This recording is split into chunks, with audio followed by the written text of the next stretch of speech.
So Riley finished treatment in January. He got the ring the bell. He took a couple of his friends and his cousins with him when he rang the bell. He's classified as in remission, but he will need a lot of checkups, and he's still got a lot of rehab because, as well as chemotherapy, Riley had to have radiation, and he got radiation burn. With all the chemotherapy, he's got neuropathy in his feet and in his hands, which makes it harder for him to try and get back to his sport. So he's back on the court, but he's not running. He's been told he has to learn to hop, jump to be able to run again. He was in a wheelchair for a bit. He had AFOs on his feet, so he's had to learn to re-walk again. Seeing him going through all the pain and knowing that there's nothing that I can actually do besides try and help him through it. There's nothing I can do to take it away. I would, honest to God, I would have traded places with him in a heartbeat. My room, they're fantastic. They support not only the child going through the treatment, but the parents and the kids as well. Even my nieces and nephews, so Riley's cousins, who are extremely close, you know, they put basically like a light on a really dim situation. They give you hope, someone to talk to, someone just to talk to, take your mind off what you're going through. 12th of September 2020, she was diagnosed with leukemia, and it completely tore our lives apart. I think what we didn't really understand is it never goes. There's always this dull presence in the back of your mind that even though, yes, we're living life normaler than what we were, there's still that what if, there's still that reality that no, in 2 more weeks we need to go for a checkup to make sure that her levels and her bloods are still fine and that she's still in remission. It doesn't leave you ever. That's what I think is so special about my room. It's that you're not forgotten when you're not going through the really hard times. Even in the nice times, my room's still there saying, hey, do you need anything? Do you need any help?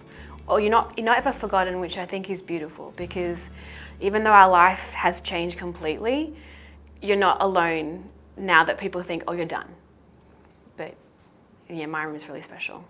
A lot of scans, a lot of radiation, 16-hour surgery, was in a wheelchair for 6 months trying to do chemo at the same time and learn how to walk again. In April this year, she relapsed, so it had appeared in her rib this time. As you know, cancer doesn't just affect the patient, it affects the siblings, it affects the family unit, it affects your job, your livelihood. I'm very lucky that my work is incredibly flexible and incredibly patient, and it's incredibly lonely.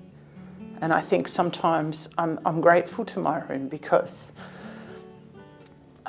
they just gave a little bit of light, you know, where it was pretty dark. So, yeah. You know, they stand behind you. They support you when you need it. So we're pretty grateful, really. 2014, originally diagnosed with Wilms tumour. Finished treatment, all good. Fast forward 7 years, relapse. Fast forward another year, relapse. Fast forward another year, 4th relapse. Still fighting. So when Laurie had her first relapse in 23, we were looking at a long-term stay in Melbourne, and we didn't know how we were going to do it. We live pretty much an hour and a half, 2 hours north of Melbourne in Nagambie, and for Laurie's treatment we would have to be based in Melbourne for anywhere from 6 to 8 months. And we just didn't know how we were going to do it. Financially, Simon was trying to keep working, I couldn't work, and that's when my room reached out and said, we can help you. Yep, I had the support of husband, mum, father-in-law, mother-in-law, and then the kids. So we got to be together. In this circumstance where the world's been turned upside down and you don't know how you're going to get through it. But by having my room there, it just takes the pressure away and just makes life a lot easier.